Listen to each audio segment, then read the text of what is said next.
दिन भर फोन में घुस के बैठा रहता है, पढ़ाई कब करेगा? फोन से कुछ मिलेगा जिंदगी में? आईआईटी नीट फोन से निकलेगा? जब रिजल्ट खराब आएगा ना, तभी याद आएगा ये फोन। मोबाइल से जब बिछड़ना पड़ा, डर नहीं लगा कि यार मेरा मोबाइल छीन गया तो मेरा क्या होगा? जैसे हम खुद भी चलाते थे 11th-12th में, तो हमारा ऐसा स्क्रीन टाइम 6-7 घंटे पर डे का तो नॉर्मल स्क्रीन टाइम होता था। मैं तो रात में पढ़ता था, जब ड्रॉपर था, क्योंकि ड्रॉपर हूँ मैं, क्योंकि तो मैं ऐसा था कि 4-5 बजे तो सोने जाता था। और ये जो ओवरनाइट नाइट आउट्स का बहुत पॉपुलर फैशन है। अधिकांश बच्चों को बहुत एक अच्छी फीलिंग आती है अगर वो रात भर जग के पढ़ रहे हैं। पेरेंट्स भी एकदम गदगद हो जाते हैं, मेरा बच्चा कितनी मेहनत कर रहा है, देखो किताब खुली है उस पर सिर रख के सो गया है ना।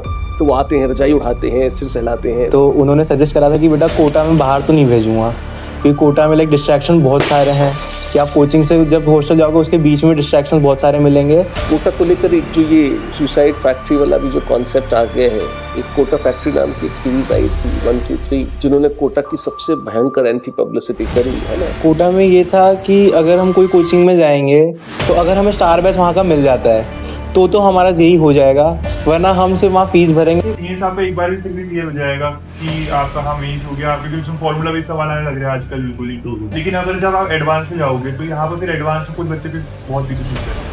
मान लीजिए कोचिंग में 25,000 विद्यार्थी हैं, 100 स्टार हो गए, बाकियों की क्या गति होती? 200-300 बच्चों के बैचेस होते हैं। टीचर पर्सनली तो किसी को जान नहीं सकता। दूसरी बार फिर डाउट काउंटर पे जो टीचर बैठे रहते हैं वो कोई और होता है। क्या वास्तव में ये इतनी डेंजरस और खतरनाक जगह है जहाँ डिप्रेशन या इस तरह की सुसाइड के केसेस इतने ज़्यादा होते हैं?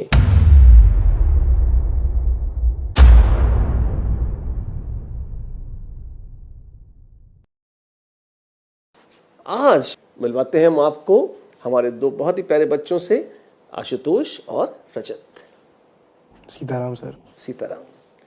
तो आशु और रजत क्या कैसे महसूस कर रहे हैं? सबसे पहले तो सर बहुत अच्छा लग रहा है। मतलब जिस चीज़ की तैयारी स्टार्ट करी थी हमने तब, जब डर लग रहा था कि होगा कि नहीं होगा, और अब जब फाइनली पेपर देने के बाद अब रिजल्ट आ चुका और हमें गर्व है कि हम अब आइडन बन चुके हैं, तो उसकी फीलिंग तो बहुत अच्छी है। अच्छी बात है।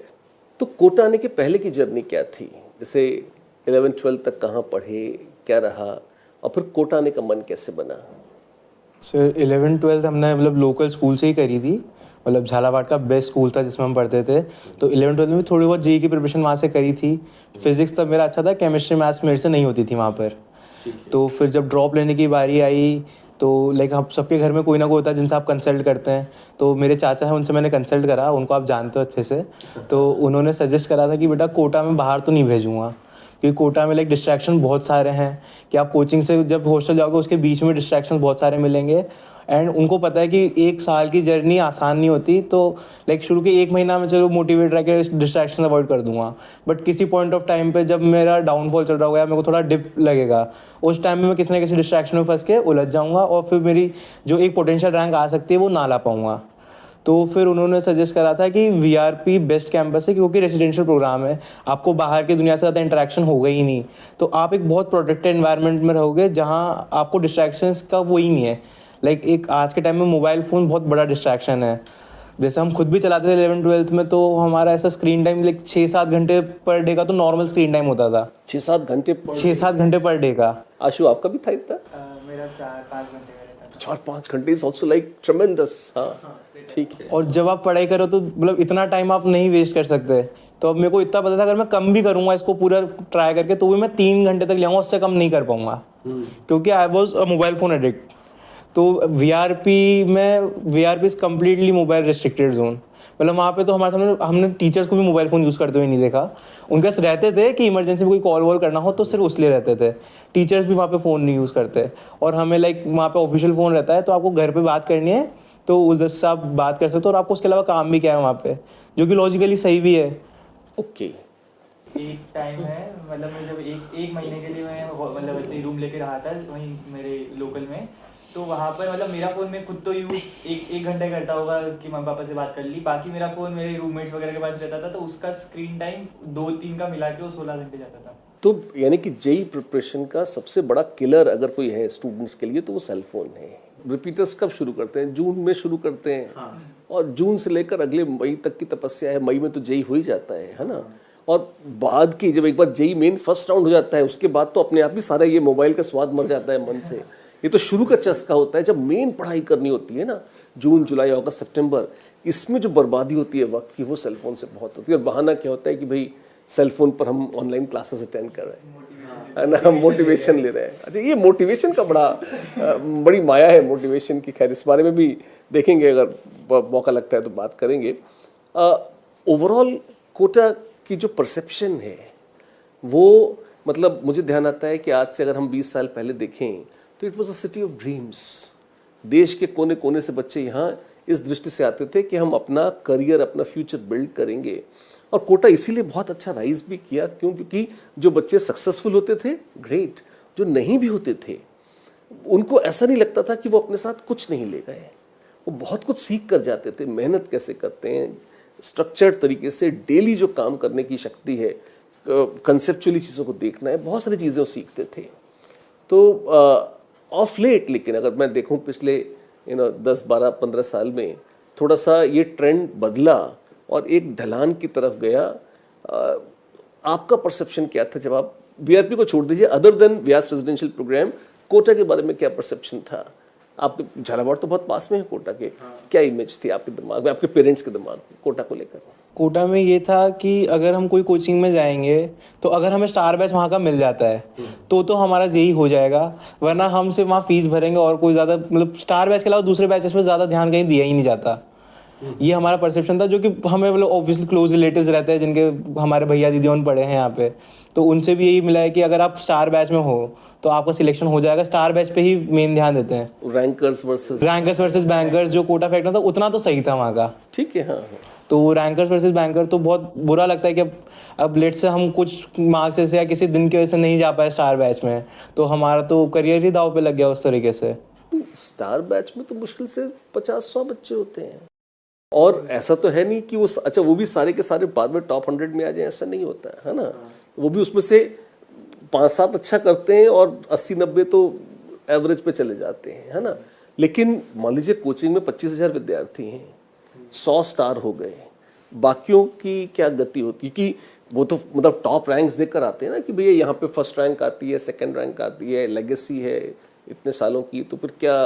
तो वो बुरा लगता था हमें कि अब 200-300 बच्चों के बैचेस होते हैं, तो उसमें टीचर, आपको पता है टीचर पर्सनली तो किसी को जान नहीं सकता और ना वो इंटरेक्ट कर सकता उन बच्चों से। दूसरी बार फिर डाउट काउंटर पे जो टीचर्स बैठे रहते हैं वो कोई और होता है। तो अब मैंने किसी टीचर से कोई तरीका सीख लिया लेट से मैथ्स में, तो अब वही सेम तरीका मेरे को ज़रूरी नहीं डाउट काउंटर वाले टीचर समझा पाएंगे कि नहीं, तो एक वो कन्फ्यूजन बहुत ज़्यादा हो जाता है कि आप फिर उसमें लाइक मेथड स्पेसिफिक हो जाते हो, जो कि एक एडवांस के लिए अच्छी प्रैक्टिस नहीं है जो हमें फील हुआ। क्योंकि हमने जब पढ़ा तो हमें टीचर साथ में लेके बैठते थे कि एक ही तरीके को, हम एक ही क्वेश्चन को हम 4 अलग अलग तरीक़ों से सोच सकते हैं और सॉल्व कर सकते हैं, तो हमें एक टीचर ने वो करवाया, तो जिससे हमारा लाइक थिंकिंग डेवलप हुआ। और हमें अगर वहाँ पे वो करा देंगे कि बेटा इस तरीके को ऐसे ही करते हैं, इस क्वेश्चन को ऐसे ही करते हैं, मैथ्स भी रटा दी कि इस टाइप का क्वेश्चन आएगा तो यही तरीका फॉलो करेंगे, दूसरा सोचेंगे ही नहीं। तो ये जो कभी कभी चर्चा होती है, आईआईटी के प्रोफेसर्स कभी कभी ऋणात्मक टिप्पणियां करते हैं कि कोचिंग वाले रटा देते हैं, तो ये कहीं कहीं तो सही है। लेगेसी इंस्टीट्यूट्स में इस तरह का माहौल बना रहता है, ठीक है। और हमारे यहाँ व्यास रेजिडेंशियल प्रोग्राम पर क्या अनुभव है? हमारे यहाँ तो सर दिमाग खोलने पे यहाँ पर तो मतलब ये है, ट्रिक्स वगैरह का कुछ सीन नहीं है कि आपको मतलब ये ट्रिक लगा लो ये हो जाएगा, जुगाड़, हाँ, ये जुगाड़ लगा लो, ये जुगाड़ से ये हो जाएगा। यहाँ पर मतलब ऐसा है कि आपका दिमाग खोलेंगे कि आपको मतलब अगर 10 तरीके के अलग अलग क्वेश्चंस दे देंगे तो आप 10 तरीके अलग अलग क्वेश्चंस अलग अलग तरीके से करना सीख सकते हो, मतलब तो इस पे ज़्यादा फोकस रहता था। और टीचर्स वगैरह से हम क्वेश्चंस वगैरह डाउट्स वगैरह भी पूछते थे, तो वो मतलब हमें ये नहीं बताता कि इस मेथड से कर लो, वो इस मेथड से कर लो तो हो जाएगा। वो पहले क्वेश्चंस का पूरा स्टार्टिंग से चालू करते थे कि हमने ये कैसे सोचा, फिर उसके बाद इससे ही हमारा ये कंक्लूजन कैसे बैठा है, तो फिर उससे बहुत ज़्यादा मतलब हेल्प हुआ था। मेन तो वो सोचने की प्रोसेस है कि वो कैसे थॉट आएगी, कि उससे मेंस लेवल के लिए एक बार मेंस आपका एक बार भी फिर भी क्लियर हो जाएगा कि आपका हाँ मेंस हो गया, क्योंकि उसमें फॉर्मूला बेस्ड सवाल आने लग रहे हैं आजकल बिल्कुल ही। लेकिन अगर जब आप एडवांस में जाओगे तो यहाँ पर फिर एडवांस में कुछ बच्चे फिर बहुत पीछे छूट जाते हैं इस चक्कर में। जेईई मेन का बहुत सारा रिजल्ट एडवांस में कंटिन्यू नहीं होता ना। उसका कारण यही है कि जिन्होंने मेन की तैयारी सिर्फ मेन के लिए करी है, तो वो रट्टा बेस्ड और शॉर्टकट अप्रोच जो है, ट्रिक बेस्ड, और अनफॉर्चुनेटली जब मासेस में आपको पढ़ाया जा रहा होता है, जब सैकड़ों बच्चों के बैचेस हैं, तो क्या ये शॉर्ट अप्रोच भी बड़ी पॉपुलर होती है ना, धड़ाधड़ हो जाता है काम, और ना आपको दिमाग लगवाना है ना सुनने वाले को दिमाग लगाना है, तो जल्दी काम निपट जाता है और थोड़े बहुत नंबर भी आते हुए दिखते हैं तो एक सेटिस्फैक्शन की फीलिंग आ जाती है विद्यार्थियों में। और वो सेटिस्फैक्शन डिस्टर्ब होता है एडवांस में जाकर, और तब तक तो बहुत देर हो चुकी होती है। ठीक है। कई बार भीड़ का बड़ा आकर्षण होता है, लोगों को भीड़ में एक सुख का एहसास होता है कि भले ही कोई मुझे न देखे और भले ही मुझे कुछ समझ में ना आए, लेकिन हाँ सब लोग हैं तो मैं अकेला बेवकूफ़ नहीं बन रहा हूँ, ये सब बन रहे हैं, तो अच्छी फीलिंग आती है उससे। तो ये भीड़ में शामिल होने की इच्छा आपकी क्यों नहीं हुई? सर क्योंकि मतलब पहले लगता तो था कि यार इतने कम बच्चे हैं तो फिर कैसे चलेगा, हम कॉम्पीट किससे करेंगे। बट फिर जब हमें ओवर टाइम समझ में, और हम आप उस टाइम पे भी हमें समझाया गया कि भीड़ एक सूडो फियर या फिर सूडो सेटिस्फेक्शन का हमें माहौल क्रिएट कर देता है। स्यूडो सेटिस्फैक्शन, इसको थोड़ा डिकोड कीजिए। सूडो सेटिस्फेक्शन इज लाइक कि अगर मैं किसी ऐसे बैच में गया हूँ जहाँ पे मैं टॉपर हूँ, अब मेरी लेट से मेरा खुद का एडवांस निकल नहीं रहा है, मेरी मेज़ में कोई 90-95 परसेंटाइल आ रही है और पर मेरे बैच वाले सारे मेरे से भी वीक हैं, तो मेरे को वहाँ का टॉपर बन जाऊँगा। और अगर वो 200 बच्चों का बैच है तो मेरे को एक फील आएगा कि 200 बच्चों में मैं टॉपर हूँ, तो उस हिसाब से हम रेशो प्रोपोर्शन लगाते हैं कि इतने बच्चों में मैं क्या करूँगा, इतने में क्या करूँगा। तो जनरली बड़े बैचेस में होता है अगर 500 के में रिजल्ट आ रहा है, 1000 के में रिजल्ट आ रहा है, तो उसको मल्टीप्लाई करके 10 लाख में करते हैं कि हमारे जेई में ये रिजल्ट आएगा, जो कि एक ट्रू फैक्टर नहीं है, क्योंकि आपको पता नहीं है आपके बैच वाले कैसा, आपसे वीक बच्चे हैं। और अगर कभी हो सकता है कि हम बिल्कुल टॉपर्स के बैच में चले गए जहाँ मतलब जो बच्चे वो पूरे अंडर 1000 वाली मेहनत कर रहे हैं, अब वहाँ पे हम 100 बच्चों के बैच में लेट से लास्ट आ रहे हैं, तो हमें एक सूडो फियर बन जाएगा कि मेरा कुछ भी नहीं होगा, मैं तो लास्ट आ रहा हूँ। तो वो दोनों जगह ही अच्छा नहीं है। और हमें फिर समझाया था टीचर्स ने कि हमें हमारी प्रिपरेशन चेक करती रहनी है कि, और दूसरा ये भी था सर कि हम क्योंकि ड्रॉपर हैं तो हमने वो देखे थे कि पिछले साल जब हमने वही सेम चीज़ें ट्राई करी थी कि भीड़ में रहते हैं उससे क्या होता है, तो जो दूसरे फ्रेंड्स हैं जिनका नहीं हुआ उन्होंने भी ड्रॉप लिया, तो वो चीज़ से समझ में आ गया था कि ऐसा कुछ फ़र्क नहीं पड़ता। बस हमें एडवांटेज ये था कि कम बैच की वजह से हमें पर्सनल अटेंशन बहुत अच्छा मिलता था कि हर मैं टीचर्स को ये भी याद होता मेरा कौन से सब्जेक्ट में कौन सा टॉपिक वीक है। चैप्टर के अंदर भी टॉपिक स्पेसिफिक होता था कि हाँ मेरे को ये नहीं आता, तो वो मेरे साथ जब बात करते थे तो वो टॉपिक स्पेसिफिक ज़्यादा बात करते थे। अब आशु के साथ कुछ और होता था तो उसको उस टॉपिक पे हेल्प करते थे, तो वो चीज़ एक मासेस के अंदर तो नहीं हो सकती। राइट, तो इट वाज लाइक तो अल्टीमेटली जो कम स्ट्रेंथ थी वो आपके लिए फेवरेबल रही, या कभी आपको लगा कि मैं बिल्कुल आइसोलेशन में आ गया, अब मुझे तो कुछ पता ही नहीं चल रहा मेरा क्या होगा? फेवरेबल रही क्योंकि हमें बस चेक ये करने को कहा गया था कि हम पहले से कितना बेटर होते जा रहे हैं, तो वो चेक करते करते हमारा पूरा ईयर हो गया था। राइट, तो that was ultimately a wise thing. तो जैसे झालावाड़ से आप कोटा आए, है ना, तो आपके साथ आपके और भी फ्रेंड्स आए होंगे जो कि आपके साथ मतलब स्कूल में रहे होंगे, और पढ़ाई में कैसे थे वो? अच्छे थे, आपके जैसे थे, कम अच्छे थे? उनका एक्सपीरियंस कैसा रहा कोटा का? तो सर अब उनका शुरू में तो सबको अच्छा लगता है कि हम अच्छी कोचिंग में गए जिसका नाम ज़्यादा है, जिनके पोस्टर्स लगते हैं, बट फिर एंड ऑफ द डे हम भी ज़्यादा कहते नहीं थे क्योंकि हमें पता था, हमें हमारी कोचिंग को पूरा भरोसा था कि हम यहाँ से निकल जाएंगे और अच्छा करेंगे। हमें कंपैरिजन फैक्टर नहीं आता था ज़्यादा क्योंकि हमें छुट्टियाँ भी नहीं मिलती थी। अब वो बच्चे तो क्या आए दिन घर चल जाते थे, लाइक वही झालावाड़ कोटा बहुत पास में है, तो कुछ छुट्टी मिली 2 दिन की आप घर होके आ गए। हमारा वो सीन था ही नहीं यहाँ पर, बिजी प्रोग्राम था, शेड्यूल फिक्स रहता था सारा। तो फिर अब कई जो थे वो हमसे बेटर कर रखा था जिन्होंने पहले 12th क्लास में, आज वो या तो हमारे बराबर या थोड़ा और उनने अंडर परफॉर्म करा है, और कुछ जो हमारे लेवल के ही थे उनका कच का तो हो भी नहीं पाया। तो बुरा लगता है दोस्तों के लिए, बट अब उस टाइम पे उन्होंने मानी नहीं जब हमने सजेस्ट करा था कि हम वहीं जाएंगे जहाँ हमें फील आ रहा है कि वहाँ पे भीड़ है, वहाँ का रिजल्ट ज़्यादा है, तो फिर उन्होंने वहाँ पर रिस्क नहीं लिया, जिसकी वजह से आज हम खुश हैं। I'm not amused at misery of somebody else, but just the way you have put it, है ना, तो आपका जो बोलने का अंदाज था उसमें मुझे हंसी आई गई, लेकिन other than that एक था हमारा दोस्त जिसका मतलब साथ में था, कोचिंग में आया था, लेकिन वो फिर उसका कहीं और कोचिंग में हो गया था एडमिशन, तो फिर वो उधर चला गया, तो अनफॉर्चुनेटली उसका फिर इस साल एडवांस नहीं हो पाया। अच्छा, तो वैसे किसी भी नए पेरेंट्स को या माता पिता को जब वो अगर कोचिंग करा रहे हैं बच्चे को जेई की या नीट की, मेनली जेई की हम बात करते हैं जैसे, क्योंकि आपका डोमेन है, तो कौन से पॉइंट्स ध्यान में रखने चाहिए? एक तो ये भी होता है कि अपने शहर में ही करा लें हम, या हम कोटा आएँ, और कोटा आएँ तो फिर क्या ख्याल रखें, और अपने शहर में हैं तो क्या ख्याल रखें? कोटा में एक मेन चीज़ तो वही है कि यहाँ पर ज़्यादा मतलब लोग स्टूडेंट्स वगैरह डिप्रेशन में बहुत ज़्यादा जाते हैं, तो मतलब एक आपको आसपास का आपका एनवायरनमेंट देखना चाहिए कि आपके आसपास मतलब टीचर्स कैसे हैं, आपके जो सपोर्टिव बैकग्राउंड का है कि नहीं उनका, मतलब अगर आपको कुछ दिक्कत आती है तो वो आपके साथ खड़े रहेंगे कि नहीं रहेंगे, मतलब अगर आपको लेट सपोज कोई सब्जेक्ट में अगर आपको कोई दिक्कत आ रही है, तो ऐसा यहाँ पर क्या होता है कि अगर जैसे मेन कोटा में जैसे कि हमारे दोस्तों को जो दिक्कत आती थी कि अगर उनको कोई अगर क्वेश्चंस वगैरह समझ में नहीं आया, कोई सब्जेक्ट वगैरह समझ नहीं आया, तो फिर वो ऑनलाइन चल जाते थे, ऑनलाइन मोटिवेशन वगैरह लेने चल जाते थे, फिर उनका मतलब एक पूरा माइंड डिस्टर्ब हो जाता था। लेकिन हमारे साथ ये था कि कभी भी हमें कोई भी दिक्कत आती है तो हमारे साथ टीचर्स वगैरह साथ में रहते थे, हम उनसे कुछ भी पूछ लेते थे। तो अगर कुछ भी कभी भी कुछ भी लो फील हो रहा है तो फिर वो हमारे साथ रहते थे, हमें मतलब बोलते थे कि टेंशन न लो, आप बस आगे कहते पूरा हम पे ट्रस्ट करो, फोकस करो, हो जाएगा। तो फिर हो गया। और कौन कौन सी ऐसी, ये तो 1:1 तो पर्सनल अटेंशन आई थिंक। तो जैसे अगर कोई इंस्टीट्यूट रिजल्ट पब्लिश करता है कि देखो ये हमारी टॉप रैंक्स हैं और इस तरह से एक बड़ा अच्छा लाइनअप दिखाई पड़ता है, तो वो किस बच्चे के लिए काम का है, और ऑन एन एवरेज जो बच्चा है उसको क्या देखना चाहिए? वो उस बच्चे के लिए काम का है कि टॉप रैंक्स देख रहे हैं, जिसकी खुद की एक ओलंपियाड्स में अभी तक फोड़ते हुए आ रहा है, कि मतलब वो उसको एक ट्रस्ट है, मतलब एक खुद पे विश्वास है कि वो वहाँ पर अगर एडमिशन लेगा तो उसका स्टार बैच में हो जाएगा। अगर वो स्टार बैच में जा सकता है, मतलब वो एलिजिबल है, तो फिर अच्छा है। लेकिन अगर वो एक एवरेज बच्चा है कि हाँ ठीक है अभी तक डिसेंट पढ़ाई करता आ रहा है, लेकिन इतना भी मतलब नहीं है कि वो ओलंपियाड्स वगैरह में अभी तक ऐसा कुछ फोड़ता आ रहा है, तो फिर उसके लिए मतलब जहाँ पर थोड़ी स्टूडेंट्स की मतलब संख्या कम है, जहाँ पर उस पर ज़्यादा ध्यान दे सके, उसका ज़्यादा डेवलपमेंट हो सके, तो उसको ये चूज़ करना चाहिए। ठीक है। और स्टार बैच तो अब जैसे ये भी है ना कि मान लीजिए मैं मान लीजिए एक एक्स कोचिंग हूँ और मेरे मान लीजिए 10 ब्रांचेस हैं, तो मैंने अब पहले तो स्टार बैच खाली हेड ऑफिस पे होता था, आजकल स्टार बैच हर जगह है।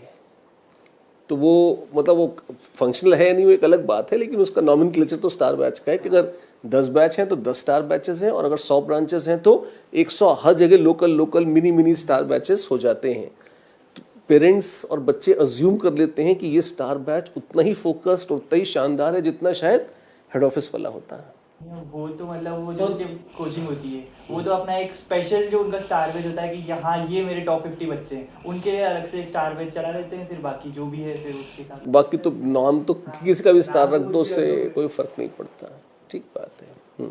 सर अब किसी बच्चे को अगर आना है कोटा और लाइक दूसरी कोचिंग में ही जाना है स्टार बैच वगैरह देख के, तो उन बच्चों के लिए फ़ायदेमंद है लाइक जो खुद ओलंपियाड्स फोड़ रहे हैं, वो बिल्कुल सही कहा सेम। और जिसको लग रहा है कि मैं अगर कहीं कोचिंग नहीं करता हूँ, खुद घर पे किताबों से पढ़ता हूँ, तो वो भी मेरी अंडर 1000 रैंक आराम से आ जाएगी। और उसको लाइक ओवर टाइम मोटिवेशन की ज़रूरत नहीं, जो सेल्फ प्रिपेयर्ड है पूरा, उसके लिए वो जगह अच्छी है कि उसको टॉप रैंक आ जाएगी, क्योंकि उसको वहाँ किसी टीचर की ज़्यादा रिक्वायरमेंट है भी नहीं वैसे। तो मुद्दे की बात है, जो अपने आप पढ़ के निकाल सकता है और जिसको टीचर की जरूरत नहीं है, वो तो कहीं भी कुछ भी कर लेगा, उसको it makes no difference. But जिनको चाहिए कि लाइक मैं बार बार ऑफ ट्रैक चला जाता हूँ, या फिर हमें लाइक डीमोटिवेट हो जाते हैं कभी कभी, और हमें कई चीज़ समझ नहीं आती, बार बार समझनी पड़ती है, तो फिर हमें टीचर्स देखने चाहिए कि जो हमें बार बार सपोर्ट करें, जो हमारी लाइक माइनर गलतियों को पकड़े और जो हमारे साथ लग कर काम करे, जो हमारे साथ मेहनत करें, कि जिनको मतलब वो एक इरिटेट बहुत जल्दी हो जाते हैं कुछ टीचर्स, कि एक बार 2 बार, जैसे हमें पर्सनली पता है कि कई टॉपिक्स ऐसे थे जो मैंने 15 बार पूछे हैं, और अलग से टीचर्स ने टाइम देके मेरे को 15 बार समझाया है, और बिना इरिटेट हुए। तो मेरे को खुद को भी लगता था कि सर अभी तक तो मेरे को मार ही देना चाहिए था उन्हें, but they didn't hit me, और उन्होंने पूरा समझाया है। तो जैसे ऑर्गेनिक की बात करें तो आप खुद ही एक मैकेनिज्म को आपने कम से कम 5-6 बार भी समझाया मेरे को, सेम चीज़ बार बार करके, और वो फिर 5वीं-6ठी बार मेरे को समझ में आई थी, तो वो फिर मेरे से हो गया कि हाँ, और वो चीज़ मेरे को काम आई एग्जाम्स में, मेरे को सब क्वेश्चन आते तो वो चीज़ याद आ जाती थी। जैसे स्क्रीन पे मेरे को क्वेश्चन दिखा तो मैं कहा यार SM सर के साथ बैठा था मैं, उन्हें 5वीं-6ठी बार बताया था, तब जाके मेरे को समझ में आया था। तो वो चीज़ वो ऐसे फ्लैशबैक आ जाता है पेपर के ड्यूरिंग में। अच्छी बात है। तो दैट फ्लैशबैक आई थिंक, अगर वो एक स्टूडेंट टीचर रिलेशनशिप अच्छी और स्ट्रांग होती है, जो कि मोस्टली डाउट सॉल्विंग या कॉन्सेप्ट डेवलपमेंट इस सेशंस के दौरान डेवलप होती है, क्लास में तो संभव ही नहीं है इस तरह का इंट्रैक्शन, तो right, and that is something which becomes a very crucial deciding factor when it comes to exam performance, right.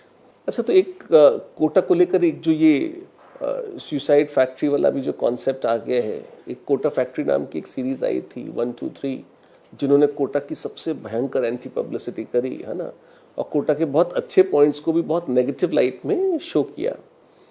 तो ऐसा तो है नहीं कि वो बिल्कुल ही बेसलेस था, कुछ हद तक कहीं कहीं उसमें मतलब आधा सच आधी कल्पना लेकर उन्होंने बहुत एक वॉचेबल स्टोरी तो बनाई थी, इसमें कोई शक नहीं है, पर उसका कोटा की हकीकत से कितना ताल्लुक है क्या वास्तव में ये इतनी डेंजरस और ख़तरनाक जगह है जहाँ डिप्रेशंस या इस तरह के सुसाइड के केसेस इतने ज़्यादा होते हैं?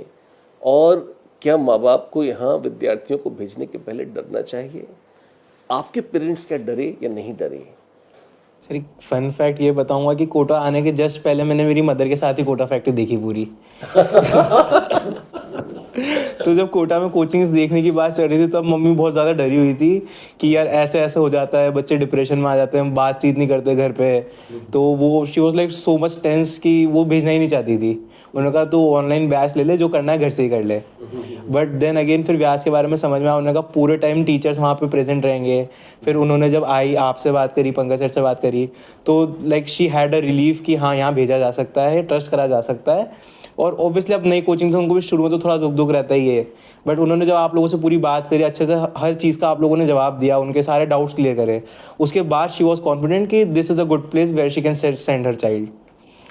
शी फेल्ट रिलेटिवली सेफ कि मतलब Vyas residential programme is not regular Kota stuff. Like Kota factory बिल्कुल अलग है व्यास से। व्यास तो बिल्कुल रिजेंबल नहीं करता कोटा फैक्ट्री को।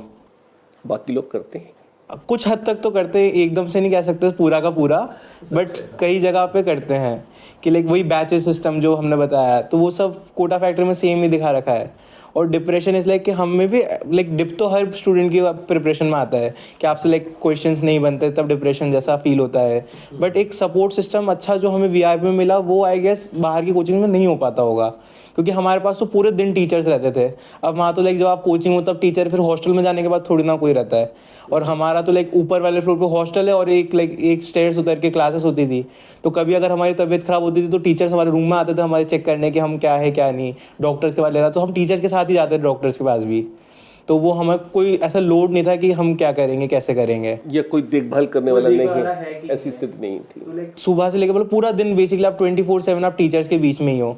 और कई बार होता है कि हमें पढ़ते वक्त डाउट आता है, लाइक हम होमवर्क कर रहे हैं तो होमवर्क करते वक्त जब डाउट आ जाते थे तो वो चीज़ टीचर से डिस्कस जाती थी, तो उससे मतलब डिप्रेशन आने के चांसेस भी कम हो जाते हैं। ऐसा मेरे को फील हुआ कि अगर लेट से मैं 10 बार डिप्रेशन में आता तो उसकी जगह 2 बार ही आया हूँगा।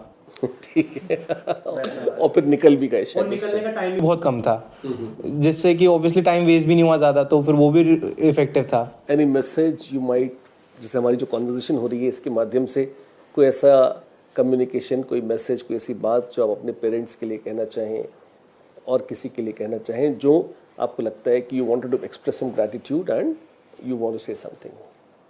सर तो सबसे पहले तो मेरी मदर को सबसे ज़्यादा थैंक करूँगा मैं, क्योंकि कभी अगर मेरे को लगता भी था लो तो like I use to call her and within an hour she depart from Jhalawar. मतलब मैंने कॉल करा उसके 2 घंटे के अंदर मेरी मम्मा मेरे पास होती थी। तो इतना वो सैक्रिफाइस, उनने सब काम छोड़ के जो भी उनको रहता था, उनकी तबीयत सही है नहीं है डजेंट मैटर, वो मेरे लिए आती थी। मेरे को कुछ खाना होता तो वो लाती थी। और लाइक पूरा उनने एजुकेशन में पूरा सपोर्ट करा है।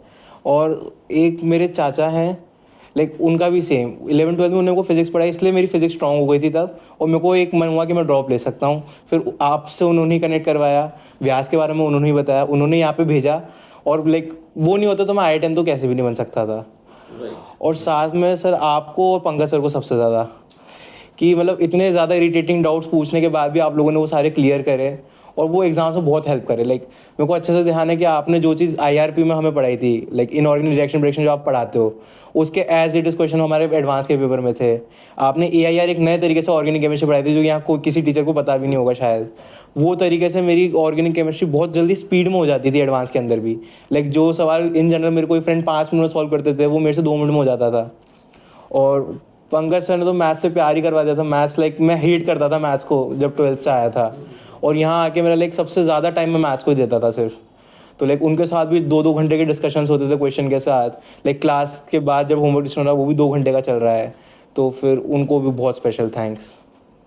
तो लाइक ये 4 जने अगर मेरी लाइफ में नहीं होता तो मैं कभी भी IIT तो नहीं बन सकता था। ओके आशु? पेरेंट्स बहुत ज़्यादा सपोर्टिव थे। उनका ये था कि अगर तेरा कहते तू बस करता जा, अगर कुछ नहीं हो तो कोई बात नहीं, हम तेरे को प्राइवेट कॉलेज दिला देंगे, कोई दिक्कत नहीं हमें ऐसा करने में, तू बस तेरी पूरी मेहनत करता है, कभी कोई तेरे को दिक्कत आए तो हम हमेशा तेरे साथ हैं। और एक चीज़ है, मैं पहले कहते हमारे जो स्कूल के डायरेक्टर सर है पुष्पेंद्र सर, जिसके चाचा लगते हैं, तो उनकी वजह से मैंने साइंस ली थी। मैंने इधर पहले मतलब मेरा ऐसा कुछ था नहीं कुछ इंटरेस्ट कि मैं कौन सा सब्जेक्ट लूँ कि कौन सा नहीं, तो मैं पहले कॉमर्स में भी 10 दिन बैठा हूँ। तो मतलब आप 10th के बाद 11th में जब आप आए तो आपने कॉमर्स ले लिया था। कॉमर्स लिया था, क्यों? क्योंकि मैंने नाइन्थ में मैंने केमिस्ट्री वगैरह, मतलब लॉकडाउन था तो मैं इतना पढ़ा नहीं था, तो मेरे को केमिस्ट्री से पता नहीं क्यों बहुत ज़्यादा डर लगता था। और मेरा ऐसा था कि मैं साइंस ले लूँगा, मैं साइंस मैथ्स ले लूँगा अगर सिर्फ मैथ्स होती इसमें तो। लेकिन उसके बाद जब मैंने पढ़ा तो अभी मेरा केमिस्ट्री सबसे ज़्यादा स्ट्रॉन्ग रहा था, एडवांस में सबसे ज़्यादा मार्क्स मेरे केमिस्ट्री में ही रहे थे। और मेन थैंक्स आपका और पंकज सर का सबसे ज़्यादा है, क्योंकि बहुत ज़्यादा डेवलपमेंट मेरा यहाँ पे आस में आके हुआ है। जो भी अगर छोटे से छोटे डाउट्स आते थे वो आप लोग हमें बताते थे। जैसे कि अगर मैं मैथ्स की स्पेशली बताऊँ तो मैथ्स में मेरे जब 11th-12th में मेरे जैसे कि 100 मार्क्स का पेपर हुआ तो उसमें मेरे 10-20 मार्क्स का भी ज़्यादा बढ़ ही नहीं पाए थे। और जब अभी सेकंड पेपर हुआ था जो मेंस का, तो मेरे हाईएस्ट मार्क्स 90 मार्क्स कुछ थे अभी मैथ्स में। ओके, दैट्स तो 10-20 से 90 तक आना, मतलब दैट्स गुड। तो सबका बहुत सपोर्ट रहा है पूरी जर्नी में। That's really wonderful, and it was, I think, a very nice experience and very refreshing experience talking to you both. Lot of positive energy, बहुत सारी बातें हमने डिस्कस करी, देखा, शेयर किया, सीखा और आनंद लिया। कोई ऐसा मैसेज जो आगे आने वाले बच्चों को आप देना चाहते हैं जिनके पास अब ये जर्नी शुरू हो रही है, स्पेशली जो रिपीटर्स हैं, क्योंकि घायल की गति घायल जाने, है ना? तो मतलब जैसे I had taken a drop for after 12th and I repeated, तो I am also able to sense the pain and emergency जो कि टिपिकल रिपीटर्स फील करते हैं। आप भी उस बोट में रहे हैं, तो अभी जो बच्चे अगले साल ड्रॉप लेकर जेई देने की सोच रहे हैं या इन जनरल जेई की प्रिपरेशन कर रहे हैं, what is your advice to them? आपको आपके टीचर्स पे पूरी जर्नी में आपको ट्रस्ट बनाए रखना है। जो भी वो बोले बिना कुछ सोचे समझे उनकी बात मान लो। और आप कोई भी मतलब एक्स्ट्रा बुक करने से पहले अगर आप कोचिंग मॉड्यूल्स पे जो मतलब टीचर्स आपका जो भी वर्क वगैरह आपको दे, अगर आप उसको डे टू डे जो काम रोज दिया उसी रोज कंप्लीट कर लोगे, कुछ बैकलॉग नहीं रहने दोगे, तो आपका ऑब्वियसली आपका आईआईटी में हमेशा रोज का काम रोज का काम अगर आप रोज ही करोगे तो आपका सिलेक्शन ऑब्वियसली हो जाएगा। चलो, that's I think a very very wonderful input. Thank you both, Rajat and Ashu. I think we had a very heart-to-heart talk, and it was wonderful having you here. God bless you all. And दोनों IIT Bombay जा रहे हैं? हाँ, क्या बात है। तो आपके भविष्य के लिए बहुत बहुत बधाइयाँ, आपको, आपके पेरेंट्स को, आपका कल्याण हो। Thank you sir.